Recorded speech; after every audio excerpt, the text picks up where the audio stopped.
Orthodox Religion video 8 nih, video 8 ya. Jadi sekarang yang dibahas itu bilangnya dua kubu lah. Sebetulnya itu konflik lagi lah, pakailah konflik atau apa ini. Dibilang perseteruan juga enggak enggak begitu-gitu amat lah. Itu urusan internal Rusia ya. Ini kan MP itu Metropolitan Patriarch itu yang memang yang di negara Rusianya. Ya, ini adalah orang-orang Rusia yang di luar peristiwa kaisar-kaisar pada perang zaman itulah, itu lihat sendiri di Google lah. Artinya singkat cerita ini kan konflik internalnya Rusia ya. Rusia sebagai nation loh, sebagai bangsa. Karena nanti di video lainnya nanti ada ini loh ya. Ada keterangan lah tentang apa itu sebetulnya karakteristik ortodoks itu. Ya, salah satunya adalah melekat kepada bangsanya di mana berdiri. Jadi bukan negara agama. Ya, Rusia bukan negara agama ya, termasuk Yunani, termasuk apalagi lain-lain lah, itu banyak sekali nanti ada di Eropa Timur ya.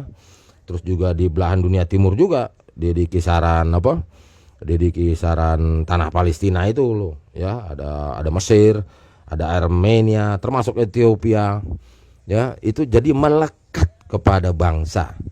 Jadi begini, sekalian aja ini saya bagikan di video 8 ini. Kalau ada orang bilang oh itu ortodoks oriental, itu sebetulnya bukan nama tertera yang resmi, bukan. Itu hanya kosakata untuk obrolan.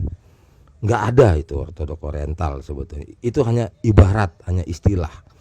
Karena semua ortodoks itu harus dibarengi dengan nama bangsa. Gitu loh, ya.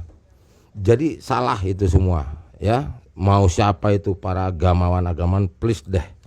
Jangan begitu-gitu terus, ini zaman Google, ya. Itu istilah nih, misalnya kita lagi ngobrol gitu, terus kita kelompokkan lah yang bagian timur itu, oh ya itu yang sifatnya yang oriental, udah gitu doang, gitu loh. Jadi bukan berarti nama daripada komunitas gereja ortodoks tersebut, enggak gitu. Selalu komunitas ortodoks itu selalu dilekatkan oleh nama bangsa, karena memang kepala negaranya pun, kepala pemerintahannya pun ada ikut seperti membaur gitu. Contoh ya, seperti Rusia itu pasti bilangnya ortodoks Rusia. Nah, ini masyarakat Rusia yang dulu zaman perang itu keluar dari tanah airnya loh ya, orang bunuh-bunuhan kok di situ gitu loh. Ya, ini kan termasuk para imamnya, para pastornya juga angkat kaki ngikut rame-rame begitu. Sama masyarakatnya, sama membersnya, sama umatnya, semuanya gitu. Maka itu terbentuklah itu pada masa perang tersebut. Ya cari sendirilah di Google. Cuman yang penting adalah kok rame itu. Para YouTuber salah ya, para Facebooker salah. Tidak ada, kalau kita mau berbicara secara institusi kelembagaan, tidak ada namanya yang pakai oriental. Nggak ada. Itu hanya bahasa obrolan antar kita gini loh. Ya kan, lagi ngobrolin sesuatu, lagi ngobrolin apa gitu ya. Jadi tidak ada. Ya, pasti nama bangsa. Begitu, ya. Sampai di mana? Oh ya. Agama untuk negara Rusia itu melekat kepada pemerintahannya, bangsanya, kepada pemerintahannya. Ya, termasuk ya semua di Eropa Timur itu ya, Serbia, di pecahan Uni Soviet ya, termasuk di Egypt dan lain sebagainya, sebetulnya ya termasuk di Turki ya. Di Turki, di Istanbul situ, terus di mana lagi? Ya banyak lah ya. Gitu. Jadi melekat artinya begini.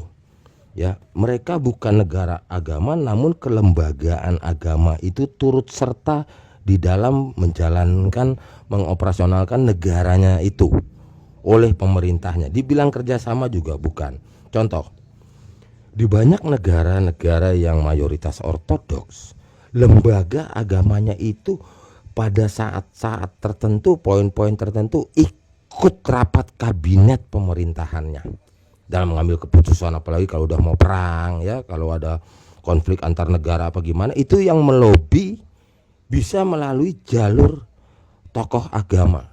pergi ke negara tersebut karena bisa terjadi bahwa katakanlah ini negara A dan negara B, ya adalah konflik, ya biasalah konflik politik apa pemerintahan lah gitulah ya, entah apalah, banyak toh itu permasalahan politik dunia ya.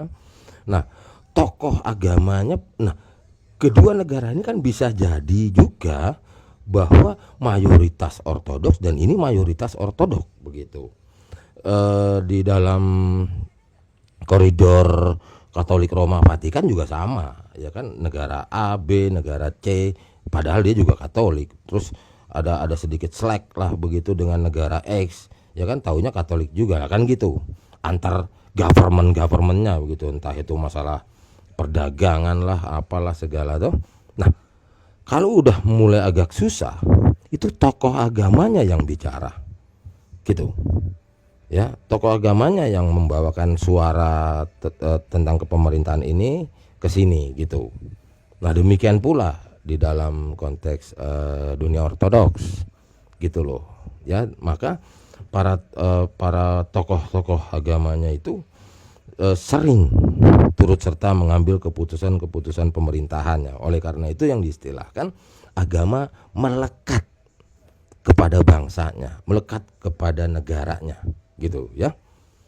Bahkan sebetulnya malah yang negara yang minoritas juga, minoritas ortodoks seperti di Mesir, di mana lagi, di Libanon apa segala, masih didengarkan itu suaranya tokoh-tokohnya gitu, meskipun sangat minim, sangat minor mereka ya. Tapi gimana sejarahnya, dulu semua mayoritas gitu loh ya kan, dunia terbalik sekarang begitu. Yang dulunya ya mereka itu ortodoks adalah mayoritas, ya sekarang minoritas, ya mau diapain lah, udah begitu aja ya. Lah sampai di mana ini? Sampai di rokor lambat laun ke apa itu, kekuasaan di Indonesianya mundur, hilang lah, hampir kelewat lagi. Tunggu dulu, ini jatuhnya di Bekasi, ini jatuhnya di Kebayoran Baru Jakarta Selatan ya, parokinya ini Kebayoran Baru Jakarta Selatan. Sudah ada romonya, sudah ada di bawah naungan itu, berjalan lah sekitar 3 tahun lebih dengan kondisi begini, dengan kondisi dua kubu. Nah itulah yang dibicarakan tadi. Maka akhirnya pembicaraan internal ya, pembicaraan internal antar father bule sana lah ya, orang-orang Rusia sana. Akhirnya rokornya yang mengundurkan diri dari Indonesia. Maka seluruhnya apapun itu ceritanya yang tadinya di bawah naungan rokor, maka sekarang dikuasai oleh MP. Nah udah ya, ini video 8 mulai ada yang di skip lagi ya, MP. Nah ini udah mulai bicara hanya MP. Artinya kenapa?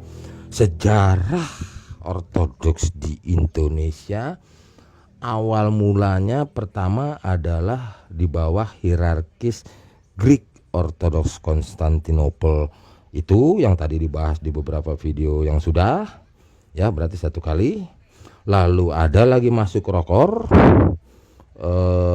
ada 5 tahun lah ya, ada ya, yang parokinya ada di Jakarta Selatan dan di berbagai kota-kota di Indonesia ini di bawah naungan rokor tersebut ya. Ini posisi Pater RD masih di Amerika ya, ini masih di Amerika ya. Nanti kita bahas satu video khusus saja ini ya posisinya. Cuman di sini sudah mulai banyak itu tabisan WNI ya gitu. Nah lalu di sini ya terpaksa mesti ini lagi ya serah terima lah antara para petinggi itu, serah terima semuanya termasuk para agamawannya, dan itu masuk ke MP ya, masuk ke MP sebagian lagi tadinya mau rokor, namun karena dari pusat ya, dari Rusia sudah tidak lagi ya itu lobby tingkat tinggi, maka ada lagi yang diibaratkan status quo ya, ada lagi paroki-paroki yang tidak bisa ikut rokor lagi dan tidak mau ikut MP. Nah, panjang lagi ini historisnya, ya. Ada sebagian menetap di sini, apalagi tadi istilahnya status quo lagi, gitu loh.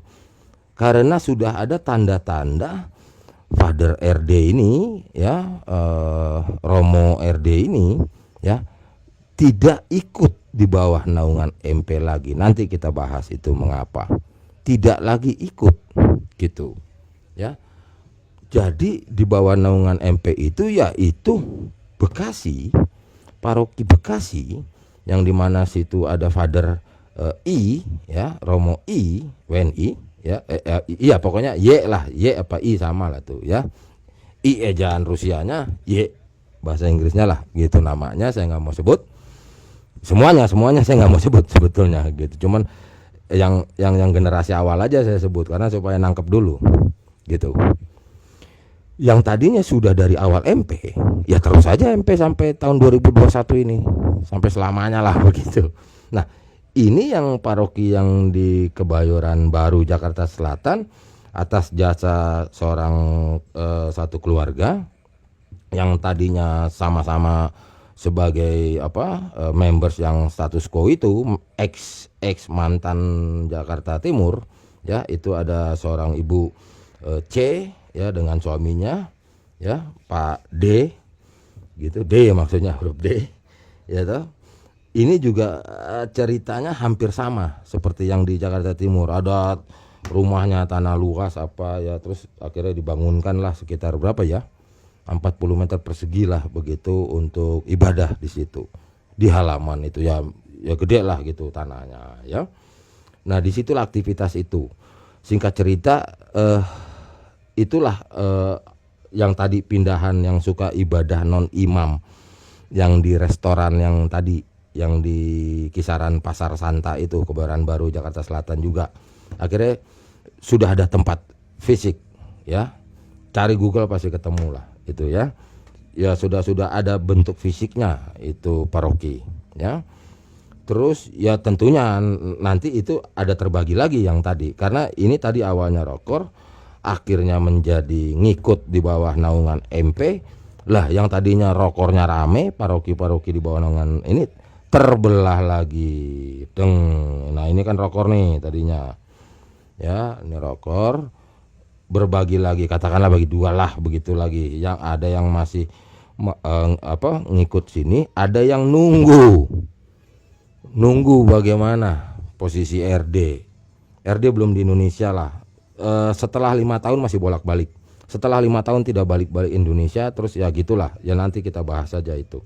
Begini ceritanya, ya. Jadi yang di paroki Jakarta Selatan Kebayoran Baru sudah satu kubu dengan Bekasi, dengan yang lainnya, dengan di beberapa kota di Indonesia, di beberapa provinsi di Indonesia. Saya rasa di sini dulu untuk konteks ini kita udah dapat story-nya, bahwa setelah kepatriarkan Greek Orthodox Konstantinopel pernah hadir di Indonesia, dan memang masih ada lah itu, menaungi parokinya mereka sendiri. Terus rokor pernah hadir, tapi rokor bahkan satu paroki pun tidak ada karena hasil pembicaraan internal, itu urusan orang Rusia. Rokor itu hierarkisnya sudah selesai di Indonesia ini, gitu, ya. Maka yang eksis di Indonesia itu adalah MP, Metropolitan Patriark Rusia. Oke. Ini video Orthodox Religion video 8 saya cut dulu.